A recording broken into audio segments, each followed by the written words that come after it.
말씀의 주인공 바로 모세라고 하는 사람입니다. 모세가 몇 살 때에 하나님께 부르심을 받았습니까? 80세에 받았습니다. 제가 가만히 보니까 여기 계신 우리 성도님들 중에 아직 80세가 안 되신 우리 성도님들이 거의 절대 다수인 것 같습니다. 이것은 무슨 말이냐면요, 아직 젊다는 것입니다. 아직 젊습니다. 무엇에 대해서 젊냐면요, 하나님께서 우리에게 주신 이 꿈과 비전을 이루어가는 데 있어서 아직 하나님께서 저희 가운데 허락하신 그 시간이 남았다라고 하는 것입니다. 아직 그 힘이 남았다라고 하는 것입니다. 이 사실을 믿으십니까? 하나님께서 내게 주신 큰 그림이 있음을 기억하시면서 오늘도 금요 비전 집회 가운데, 이 금요 비전 집회라는 이 명칭이 참 마음에 듭니다. 비전이 들어가니까 얼마나 참 멋진 명칭인지 모르겠습니다. 특별히 오늘 이 금요일 이 밤 가운데에 하나님의 꿈과 비전을 다시 한번 발견하시고 다시 한번 확인하시는 귀한 은혜의 시간 되시기를 간절히 소원합니다. 아멘. 자, 애굽 땅에 정착한 야곱의 후손들이 있었습니다. 이들의 숫자는 처음에는 70명으로 시작했지요. 70명, 그렇 많은 숫자가 아닙니다. 수많은 애굽 사람들 중에, 애굽 땅에 살아가는 수백만이 넘는 사람들 중에 70명, 극히 작은 숫자가 아니겠습니까? 그런데 이 70명으로 시작되었던 야곱의 후손들이 점차 생육하고 번성하여져서 출애굽기 1장 6절에서 7절을 보면요, 이렇게 말씀하고 있습니다. 이스라엘 자손은 생육하고 불어나 번성하고 매우 강하여 온 땅에 가득하게 되었더라. 자, 70명밖에 되지 않은 사람들이 어떻게 당시 세계 최강대국인 애굽 땅 가운데서 생육하고 번성하고 매우 강하여서 그 온 땅 가운데 가득하게 되었을까요? 누가 하신 일입니까? 하나님께서 하신 일입니다. 그런데 하나님께서 이렇게 이스라엘 사람들의 숫자, 야곱 자손들의 숫자를 많게 하시니까 애굽 사람들이 그만 겁에 질리고 말았습니다. 저 이스라엘 사람들을 그냥 두었다가는 우리 애굽이 망할지도 모르겠다. 만약에 우리 애굽이 다른 나라와 전쟁이 일어나면은 저 이스라엘 사람들이 적군 편에 서서 우리를 칠 수도 있어. 이런 위협을 느끼기 시작했습니다. 그러자 고민 끝에 이 애굽 왕은 애굽 땅에서 살아가는 이스라엘 이민자들을 향하여서 두 가지 정책을 시행하였습니다. 그 첫 번째 정책은 강제 노동 정책이었습니다. 이스라엘 자손들을, 특히 이제 이스라엘 남성들을 중심으로 노예로 부리기 시작합니다. 그들에게 여러 가지 건설과 여러 가지 노가다를 시켰고 여러 가지 중노동을 그들에게 죽도록 시키기 시작했습니다. 자, 얼마나 큰 비극입니까? 그런데 여기서 이 비극이 끝나지 않습니다. 두 번째로 애굽 왕 바로는 이스라엘 사람들을 향해 두 번째 정책을 펼쳤는데요, 바로 산하 제한 정책을 명령하였습니다. 이 내용이 무엇이냐 하면요, 이스라엘 여성들이 아들을 낳으면 다 어떻게 하라고 명령했을까요? 나일강에 다 빠뜨려 다 던져서 죽여라 라고 명령을 했습니다. 한마디로 말하면은 이스라엘 자손들의 씨를 완전히 멸해버리려고 하는 그러한 끔찍한 명령이었지요. 이제 애굽 땅에 살던 이스라엘 백성들은 큰 위기를 맞게 됐습니다. 이제는 꼼짝없이 평생 애굽 사람들의 노예로 살아갈 수밖에 없었습니다. 그리고 남자아이들을 낳는 즉시 나일강에 다 던져 죽여야만 합니다. 자칫 잘못하다가는 민족 전체가 완전히 멸망당할 위기에 처했습니다. 바로 이러한 배경 가운데서 오늘 본문 출애굽기 2장의 이야기가 시작되고 있습니다. 이런 큰 민족적 위기 가운데서 이스라엘 백성의 어느 한 가정에서 일어난 일입니다. 먼저 2장 1절에서 2절 말씀을 보시겠습니다. 먼저 1절을 보시면요, 레위 자손 중 한 남성과 여성이 만나 결혼을 해서 가정을 이루었다라고 이렇게 말씀을 하고 있습니다. 이렇게 가정을 이루었고 그 결과 아들을 얻었다라고 말씀하고 있습니다. 사실 이것은 전혀 이상한 일이 아닙니다. 지극히 정상적인 일이죠. 한 남자와 여자가 만나서 사랑해서 결혼을 해서 가정을 이루고 그 가운데서 아들이 태어나는 것, 오늘날에도 얼마나 흔히 일어나고 있는 일입니까? 그런데 이 시대에 애굽에 살던 이스라엘 백성들 가운데 남자아이를 낳는다는 것은 큰 비극이었습니다. 마땅히 기뻐할 일이었지만은 슬픔이 될 수밖에 없었습니다. 축하받아야 마땅할 일이었지만은 절망과 상실의 아픔의 상징이었습니다. 어쩌면 아들을 낳은 이스라엘 자손들의 부모들의 입술에서 이런 탄식과 원망이 나왔는지도 모릅니다. 하나님, 왜 하필이면 우리에게 아들을 주셨습니까? 왜 하필이면은 강에 던져 죽을 운명의 이 아이를 우리 가정에 주셨습니까? 이러한 탄식과 이러한 하나님을 향한 원망이 그 당시 아들을 낳은 이스라엘 가정에 그러한 부모들의 입술 가운데서 나오지 않았겠습니까? 어쩌면 이 아기 모세의 부모님들의 입술의 가운데서도 이러한 원망과 탄식이 나왔을지도 모릅니다. 그런데 2절 말씀을 보시면요, 이렇게 말씀하고 있습니다. 그가 잘생긴 것을 보고 석 달 동안 그를 숨겼으나. 자, 모세의 부모의 눈에 이 아기 모세는 어떠한 아들이었습니까? 너무나도 잘생긴 아들이었습니다.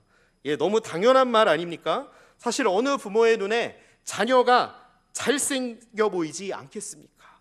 예뻐 보이지 않은 자녀가 어디 있겠습니까? 그런데 이 잘생겼다라고 하는 이 말은요, 결코 단순한 그러한 표현이 아닙니다. 사도행전 7장 20절을 보시면요, 이제 스데반이 사람들 앞에서 이제 설교를 하는데요, 그 설교 내용 중에 이런 말씀이 있습니다. 사도행전 7장 20절 말씀입니다. 그때 모세가 낳는데 하나님 보시기에 아름다운지라. 자, 이 아기 모세는 단순히 부모님의 눈에만 잘생긴 아들이 아니었다라고 하는 것입니다. 단순히 부모의 눈에만 아름다운 아들이 아니었다라고 하는 것이죠. 누구의 눈에도 잘생기고 누구의 눈에도 아름다운 자녀였습니까? 하나님 보시기에도, 하나님의 눈에도 아름답고 잘생겼다라고 이렇게 말씀하고 있습니다. 이것은 무슨 말이냐면요, 이 모세가 태어난 가운데에 이 아이를 향한 하나님의 특별한 계획과 뜻이 있다라고 하는 것입니다. 이 아이를 향한 하나님의 큰 그림이 있다라고 하는 것이죠. 하나님께서 이 모세를 이 시대에, 암울한 시대에 이 애굽 땅 가운데, 그것도 애굽 땅에 살던 이스라엘 자손들 한 가정 가운데 보내신 분명한 목적이 있었다라고 하는 것입니다.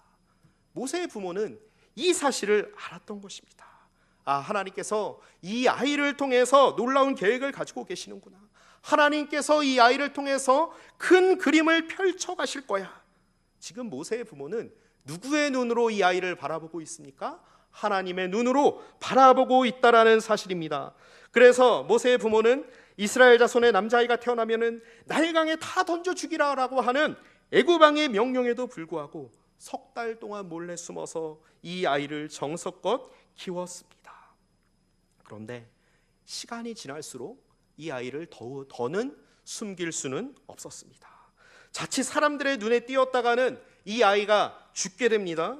그리고 누구의 목숨까지도 위태로워질까요? 모세의 부모와 모세의 온 가족이 다 죽게 될 그러한 결과를 맞이할 수도 있습니다.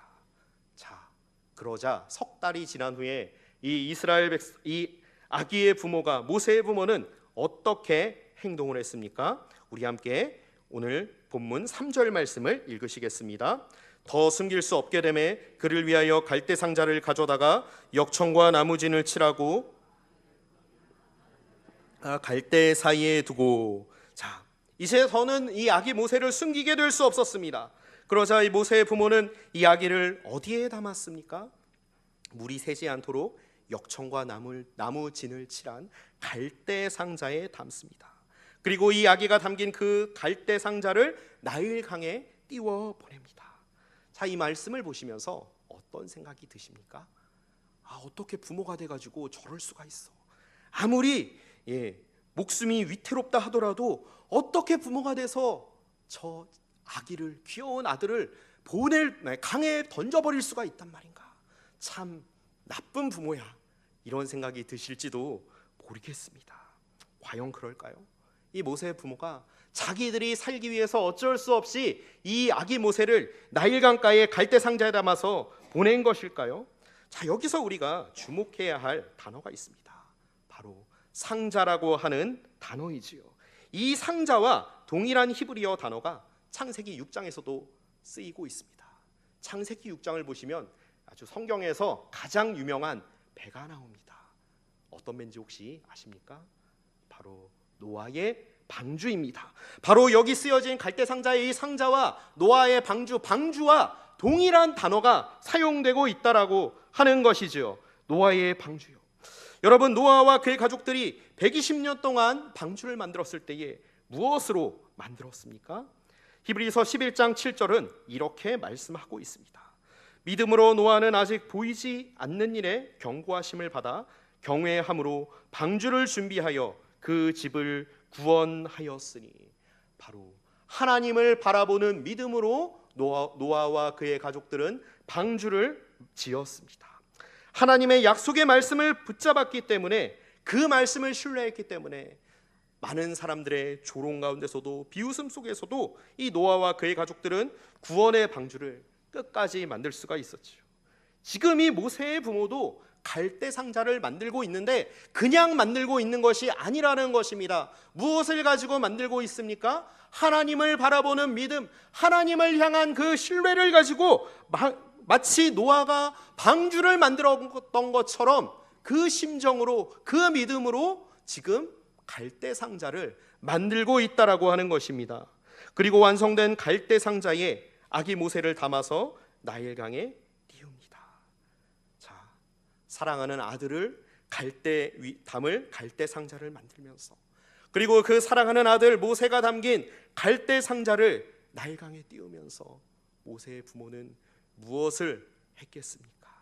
사실 그들은 아무것도 할 수 있는 것이 없었습니다. 오직 하나 할 수 있었던 것은 하나님을 향한 기도가 아니었겠습니까? 하나님, 우리 아기를 하나님께 맡깁니다. 오직 하나님 한 분만이 이 아이의 참 주인이십니다. 하나님 한 분만이 이 아이의 참 부모이십니다. 이렇게 기도하지 않았을까요? 아기를 버림이 아니었습니다. 육신의 부모인 자신들보다 더 크고 높으신 참 부모님께, 또한 인생과 역사의 주인 되신 하나님께 이 모세를, 자신들의 아기를 하나님의 손에 맡기는 믿음의 고백이었다라고 하는 것입니다. 믿음의 행동이었던 것입니다. 자, 이렇게 부모의 손을 떠나 나일강에 던져진 이 아기 모세를 담은 갈대 상자, 이제 나일강에 던져져서 하염없이 떠내려가는 것만 같습니다. 그냥 하나씩 조금씩 흘러가는 것만 같습니다. 그런데 이 아기 모세를 담은 이 갈대 상자의 이 외로운 항해는 오래가지 않았습니다. 마침 목욕하러 나일강에 온 애굽 왕 바로의 딸, 애굽 공주의 눈에 그 상자가 눈에 띄게 되지요. 자, 5절 말씀을 보시면 이 모세가 담긴 갈대 상자를 목격한 애굽 공주는 시녀를 보내서 자기에게 그 상자를 가져오라고 명령을 합니다. 그리고 6절을 보시면 이 공주가, 시녀가 가져온 그 상자를 열고서 거기 담긴 아기 모세를 바라봅니다. 그런데 이 아이를 바라본 공주의 눈에 아주 공주의 마음 가운데 치근한 마음이 들었던 것 같습니다. 이 아이를 향한 불쌍한 마음이 불일 듯 일어나기 시작합니다. 그래서 자신이 자기 아버지가 죽이라고 명령한 히브리 사람의 아기임을 알면서도 이 공주는 이 아기 모세를 어떻게 합니까? 죽이지 않습니다. 도리어 그 상자에 꺼내서 살리고요, 그 아이를 자기의 아들로 삼기로 결정을 합니다. 그런데 또 이야기가 여기서 끝나지 않습니다. 자, 이 모든 상황을 멀리서 지켜보던 모세의 누나가 바로의 딸에게 가서 당돌하게 이제 질문을 합니다. 7절 말씀입니다. 우리 7절 말씀을 함께 읽어보실까요? 그의 누이가 바로의 딸에게 이르되 내가 가서 당신을 위하여 히브리 여인 중에서 유모를 불러다가 이 아기에게 젖을 먹이게 하리이까. 자, 이 그 상황을 바라보던 이 모세의 누나가 당돌하게 애굽 공주를 향해서 나아갑니다. 그리고 애굽 공주에게 이렇게 묻습니다. 공주님을 위해서 제가 히브리 여인 한 명을 유모로 안내해드릴까요? 소개해드릴까요? 아주 당돌하게 묻습니다. 자, 그런데 이 모세의 누이의 이야기를 들은 애국 공주가 어떻게 반응을 합니까? 그렇게 하라라고 흔쾌히 그녀의 요청을 수락합니다. 히브리학이 모세에게 젖을 먹일 유모를 데리고 오라고 명령합니다. 자, 그러자 모세의 누이는 주저함 없이 누구를 그녀에게, 애국 공주에게 유모로 소개를 합니까? 모세의 친엄마를 바로 소개를 합니다. 그 모습이 9절에 나와 있습니다. 자, 이렇게 해서 아기 모세는 다시 누구의 품에 안기게 됩니까? 자기의 친엄마의 품에 다시 안기게 됩니다. 자, 이보다 더 극적인 드라마가 또 있을까라는 생각이 듭니다. 전 이 말씀을 보면서 설교를 준비하며 말씀을 여러 번 읽으면서 온몸에 정말 전율이 돋았습니다. 자, 이보다 더 극적인 이러한 드라마가 또 있을까? 이보다 더 극적인 이야기가 또 있을까란 그런 생각이 들었습니다. 왜 애굽 공주가 나일강으로 그때 목욕을 하러 나왔을까요? 사실 목욕할 곳은 애굽 왕궁 가운데에도 얼마든지 많지 않았겠습니까? 왜 거기 떠내려가는 작은 갈대 상자가 애굽 공주의 눈에 띄었을까요? 사실 그냥 떠내려가는 상자로 얼마든지 볼 수도 있었을 텐데요. 그리고 그 상자를 보고 그냥 지나쳐 버릴 수도 있었을 텐데요. 왜 하필이면 견딜 수 없을 정도로 이 애국 공주가 궁금해져서 그 상자를 다시 내게로 가져오라라고 명령을 했을까요? 왜 상자에 담긴 아기 모세를 보고 불쌍한 마음이 그녀 가운데 들었을까요? 그냥 아버지 명령을 따라서 그냥 히브리 아이니까 다시 그냥 죽게 내버려 둘 수도 있었을 텐데요. 그리고 왜 모세를 자기의 양자로 삼았을까요? 아버지의 명령을 어겨가면서까지요. 왜 모세의 누이의 요청을 받아들여서 유모를 세웠습니까? 그것도 모세의 이 아기의 친엄마를 유모로 왜 하필이면 삼았을까요? 여러분, 이 모든 것들이 과연 우연일까요? 그냥 무심결에 그냥 일어난 그런 일일까요? 아니라고 하는 것입니다. 하나님께서 개입하셨을 때에 이러한 일들인 줄 믿습니다. 하나님의 역사인 줄 믿습니다. 하나님께서 하셨습니다. 하나님께서는 이 아기 모세를 향한 큰 그림을 이미 가지고 계셨습니다. 출애굽기 2장 23절에서 25절을 보시면 이렇게 말씀하고 있습니다. 간단히 제가 한 문장으로 한번 요약을 해봤습니다. 여호와께서 이스라엘 자손들의 부르짖음을 분명히 보시고 들으시고 기억하시고 돌보셨다. 하나님께서 무엇을 알고 계셨습니까? 지금 이스라엘 백성들이 애굽 땅에서 얼마나 비참하게 살아가고 있고 얼마나 나라 없는 백성으로서 그것도 아들까지도 다 죽을 수밖에 없는 그런 상황 가운데서 살아가고 있었는지 하나님께서는 분명히 보고 계셨다라고 하는 것입니다. 그들의 부르짖음을 듣고 계셨다라고 하는 것이죠. 그리고 그들의 모든 것들을 기억하시고 돌보셨다라고 분명히 말씀하고 있습니다. 그리고 출애굽기 3장 7절에서도 이 말씀이 반복되고 있습니다. 여호와께서 내 백성의 고통을 분명히 보시고 그들의 부르짖음을 들으시고 그들의 근심을 아셨다. 하나님께서는 지금 하나님의 백성들의 모든 상황과 눈물과 아픔과 모든 곤고함을 보고 계셨다라고, 함께하고 계셨다라고 분명히 말씀하고 계십니다. 이들을 위해서 하나님께서는 누구를 지도자로, 이들을 구원할 지도자로 예비하고 계십니까? 바로 오늘 말씀의 주인공인 아기 모세를 예비하고 계신다라고 하는 것입니다. 하나님께서는 지금 이 자리에 나오신 우리 성도님들 한 분 한 분의 모든 상황들을 바라보고 계십니다. 우리의 모든 한 분 한 분의 아픔들을 누구보다 잘 알고 계십니다. 우리 성도님들의 부르짖음을 귀 기울여 듣고 계신 줄 믿으시기를 바랍니다.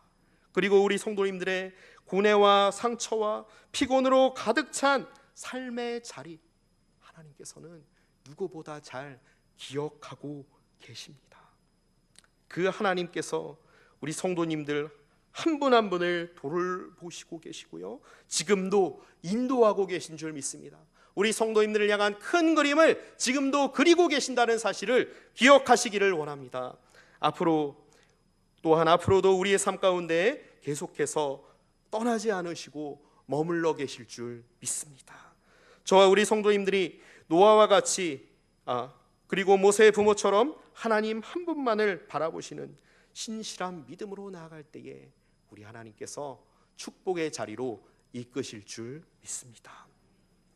하나님께서 역사하셨을 때에 아기 모세는 하나님을 대적하는 애굽 왕의 딸의 손길을 통해 건짐을 받습니다. 그녀에 의해 유모로 고용된 친엄마 손에서 길러진 모세. 아마도 이 친엄마로부터 어떤 교육을 받았겠습니까? 하나님의 말씀을 듣지 않았겠습니까? 하나님이 어떤 분이신지, 그리고 이스라엘 가운데 하나님께서 우리 조상들을 어떻게 인도하셨는지 요셉의 이야기도 듣고 아브라함의 이야기도 듣고 노아 할아버지의 이야기도 듣고 여러 말씀으로 신앙으로 교육하지 않았겠습니까? 이렇게 친엄마 손에서 길러진 모세가 이제 몇 년이 흐르고 이제 어느 정도 장성한 모세를 애굽 공주는 자신의 아들로 삼습니다. 그리고 그를 이렇게 부르지요. 우리 함께 10절 말씀을 읽으시겠습니다. 그 아기가 자라매 바로의 딸에게로 데려가니 그가 그의 아들이 되니라. 그가 그의 이름을 모세라 하여 이르되 이는 내가 그를 물에서 건져내었음이라 하였더라. 아멘. 바로 여기서 모세라는 이름이 성경에서 처음으로 등장을 합니다. 자, 지금 애굽 공주는 누가 이 버려진 히브리 아기를 건졌다고 이야기하고 있습니까? 누가 이 아이를 살렸다라고 이야기하고 있습니까? 내가 건졌다라고 이야기를 하고 있습니다. 내가 살렸다라고 이야기를 하고 있습니다. 그리고 구절을 보시면 모세의 친엄마에게 아기를 맡기면서 나를 위하여 이 아기에게 젖을 먹여서 키우라고 합니다. 그리고 내가 그 싹스를 주겠다라고 이야기를 하고 있습니다. 자, 계속해서 내가 그를 건졌다, 내가 너에게 싹스를 줄 것이다, 내가 했다 이 표현이 계속해서 반복되고 있습니다. 예, 맞는 말입니다. 틀린 말이 아닙니다. 이 모든 것 애굽 공주가 한 것 맞습니다. 마땅히 어쩌면 죽어 마땅한 이 히브리 노예의 아이를 갈대 상자에서 건져낸 것 애굽 공주가 했지요. 죽일 것인가 살릴 것인가를 고민한 끝에 살리기로 결정한 것, 자기의 아들로 삼기로 결정한 것 애굽 공주가 한 것 맞습니다. 그런데 성경은 애굽 공주가 했다라고, 그녀가 했다라고 이야기하지 않습니다. 누가 했다라고 말씀합니까? 누가 모세를 건지셨다라고 말씀하고 있습니까? 하나님께서 모세를 건지셨다라고 말씀하고 있습니다. 지금 하나님께서는 노예로 비참하게 애굽 땅에서 살아가는 이스라엘 백성을 구원하시려고 하는 자신의 계획, 그리고 그분의 일하심이 건짐을 받은 모세를 통해서 계속해서 하나씩 그 역사를 펼쳐가고 계신다라고 하는 사실입니다. 하나님께서는 단 한치의 실수도, 단 하나의 오차 없이 하나님의 사람 모세를 인도하고 계셨습니다. 이러한 모세를 건지신 하나님의 인도하심에 대해 어느 목사님은 자신의 책에서 이렇게 표현을 하고 있습니다. 갈대 상자, 그것은 아무도 주목하지 않는 상자였습니다. 태어난 히브리 노예의 남자아이들이 다 죽어가는데 이 아이만 특별히 여길 사람은 아무도 없었습니다. 그러나 그 시간, 그 비극의 강가에 그 갈대 상자를 뚫어지게 주목하는 분이 계셨습니다. 그분은 바람의 방향과 속도를 조종하고 계셨고 하염없이 떠내려가는 작은 갈대 상자를 정확하게 인도하고 계셨습니다. 세상줄이 다 끊어졌고 마지막 부모의 끈도 다 끊어진 그 자리에서 섬세하신 손길로 그 갈대 상자를 이끌어가고 계셨습니다. 하나님께서 건지셨습니다. 하나님께서 하셨습니다. 하나님께서 함께하는 인생은 결코 버려진 인생이 아니라고 하는 사실입니다. 하나님께서 함께하시는 인생은 결코 떠내려가는 인생이 아니라고 하는 사실입니다. 하나님께서 함께하시는 인생은 결코 지금 이대로 끝날 인생이 아니라고 하는 사실입니다. 왜 그렇습니까? 바로 우리를 향한 하나님의 큰 그림이 있기 때문입니다. 우리를 향한 하나님의 큰 꿈과 비전을 저희 가운데 허락하셨기 때문입니다. 그리하여서 하나님께서 저희에게 계획하시고 작정하신 분명한 삶의 목적이 있기 때문에 그러한 하나님의 뜻이 이루어지기 전까지 하나님께서는 결코 우리를 포기하지 않으십니다. 우리를 버리지 않으십니다. 하나님께서는 지금 이 자리에 나오신 저와 우리 성도님들을 사랑의 눈으로 바라보고 계십니다. 그리고 저와 우리 성도님들의 작은 신음에도 귀 기울이고 계신 줄 믿습니다. 그리고 하나님의 때가 이를 때에 하나님의 방법대로 우리를 구원하실 줄 믿습니다. 우리의 기도에 응답하실 줄 믿습니다. 그렇기 때문에 우리에게 소망이 있습니다. 이 시간 우리 그러한 하나님을 간절히 신뢰하며 바라는 마음으로 우리 함께 찬양하시면서 기도의 자리로 나아가시겠습니다.